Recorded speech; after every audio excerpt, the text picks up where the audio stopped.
Muy buenas tardes, estimados padres de familia, alumnos.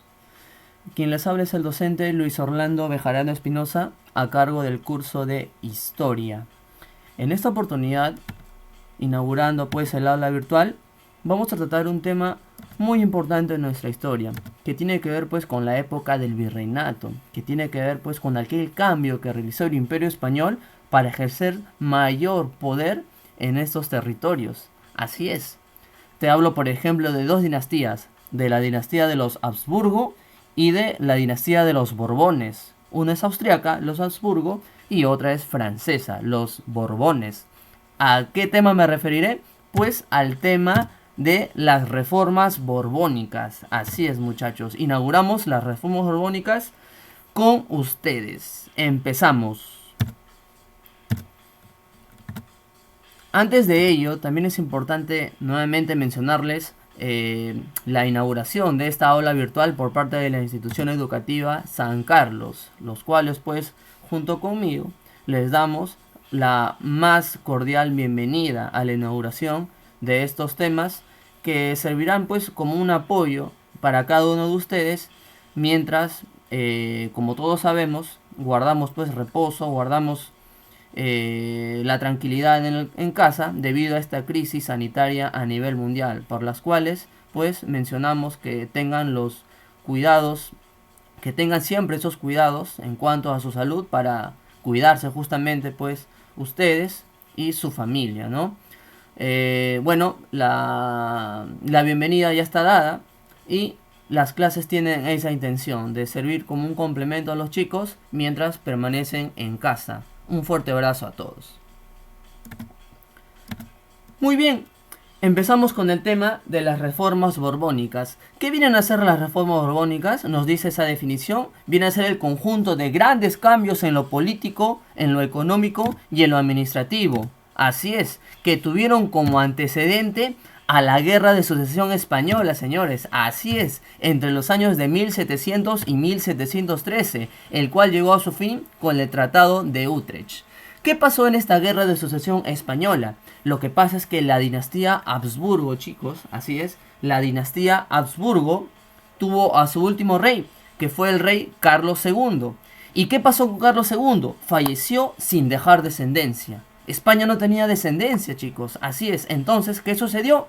Las otras monarquías europeas, como Francia, Inglaterra, como Holanda, buscaban pues imponer un rey de su dinastía allí en España. Así es, buscaban poner un rey de su nacionalidad justamente en el Imperio Español. Así es. Y finalmente, quien logró colocar a un descendiente o un compatriota suyo en el Imperio Español fue la monarquía francesa. Así es. ¿Quién llegó a ser monarca francés? Perdón, ¿quién llegó a ser monarca español? Pues llegó a ser Felipe de Anjou. ¿Y quién es Felipe de Anjou? Pues nada más y nada menos que el nieto de Luis XIV, el llamado Rey Sol. Y este Felipe de Anjou, al ascender al trono español, cambió su nombre por el de Felipe V, dando inauguración a una nueva dinastía en la monarquía española. Ya no eran pues los Habsburgo de Austria, ahora eran la dinastía de los Borbones, la dinastía francesa de los Borbones, con su primer rey, Felipe V, inaugurándose pues de esta manera las reformas borbónicas. Pues justamente Felipe V va a inaugurar estas reformas borbónicas en España y en Europa. ¿Y cuál era esa intención de las reformas borbónicas? Pues su intención era, decían, reestructurar el imperio español en función a los avances del capitalismo. Este capitalismo específico era el capitalismo mercantil, que defendía a la actividad comercial, que defendía a el comercio como una forma de generar riqueza y lograr pues un mayor desarrollo. Así es. Asimismo, reestructurando el imperio español en función a los avances de este capitalismo mercantil, tenía como objetivos también estas reformas borbónicas, pues disminuir el poder político de la aristocracia criolla. ¿Y quiénes eran estos aristócratas americanos? pues eran los criollos, perdón, disminuir el poder político de la aristocracia americana, o sea, por parte de los criollos. Si te dice aristocracia americana, te está hablando pues de los criollos. Y tú ya sabes, tú ya conoces que los criollos son aquellos hijos de españoles que nacieron pues en las colonias. Y en específico pues hablando de nuestro país actual, son aquellos hijos de españoles que nacieron en el virreinato del Perú. Ellos son los criollos, así es. Lo que pasa, te cuento, es que los criollos tenían muchísimas actividades comerciales aquí, por ejemplo, en el puerto del Callao. Tenían una agrupación llamada el Tribunal del Consulado, y este Tribunal del Consulado se encargaba, pues, de traer mercadería desde Panamá en la feria de Portobelo, luego lo traían pues aquí al virreinato del Perú y desde aquí repartían esa mercadería a los otros rincones del virreinato. Y eso era pues algo negativo para España, porque no podían permitir ellos que criollos, que esos americanos porque habían nacido aquí en las colonias, no podían permitir que esos americanos, esa élite americana, que esa aristocracia americana, se beneficie en el virreinato que a ellos les pertenece. No, hay que disminuir el poder político, hay que disminuir el poder político y económico de esa élite americana, de esos criollos. Y eso fue una de las intenciones u objetivos de las reformas borbónicas para que sean implementadas. Y si yo disminuyo el poder político y también económico de estos criollos, pues voy a lograr una mayor eficiencia económica y financiera para mí. Si quito el poder económico y político a estos criollos, pues eso va a ser mucho mejor para mí. Voy a tener mayor poderío económico y también financiero.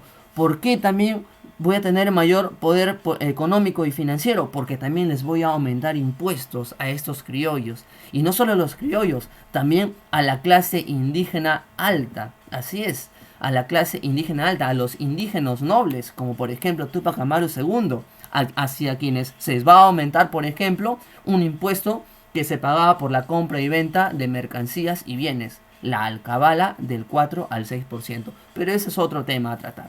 Muy bien, otro objetivo era contrarrestar el contrabando.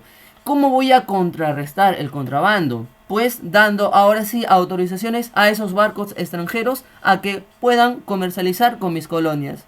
Lo que pasaba era que las mercaderías españolas muchas veces eran interceptadas por piratas y corsarios. Pirata era aquella persona que robaba las mercaderías y se beneficiaba para sí mismo. El corsario robaba la mercadería, pero el beneficio no era para sí, sino llevaba esa mercadería a otro imperio. Así es, por ejemplo, un imperio que tenía mucha competencia con España era el imperio inglés. Y habían corsarios que trabajaban justamente para este imperio inglés asaltando barcos españoles. Así es. Entonces, para calmar ese contrabando, muchachos, que hizo España con las reformas borbónicas, pues legalizó el intercambio de mercaderías de las colonias, no solo con España, sino también con otros imperios, como el imperio inglés. Así es. Y de esa manera, pues, si es que yo legalizo ese intercambio de mercaderías con otro imperio, yo a ese imperio le voy a cobrar cierta cantidad de impuestos, cosa que no me hubiese pagado si es que yo permitía todavía ese contrabando. Así es. ¿Ok? Entonces, para calmar esos contrabandos, impongo esas reformas borbónicas. Muy bien. Recordamos también que el iniciador de estas reformas borbónicas en España y en Europa fue Felipe V, el primer rey de la dinastía de los Borbones, de la dinastía francesa de los Borbones. Pero ¿quién las aplicó en América? ¿Qué rey aplicó las reformas borbónicas aquí en América? Pues fue nada más y nada menos que Carlos III. Así es, Carlos III. No te vayas a olvidar de eso, por favor. Ahí está. Miren. Esto viene a ser pues el virreinato del Perú en el siglo XVI, a comienzos del siglo XVI, o perdón, a mediados del siglo XVI, ¿no? Donde podemos darnos cuenta que el territorio era muy amplio, pues, pero luego van a haber otros cambios que van a disminuir justamente ese territorio. Así es. Seguimos entonces.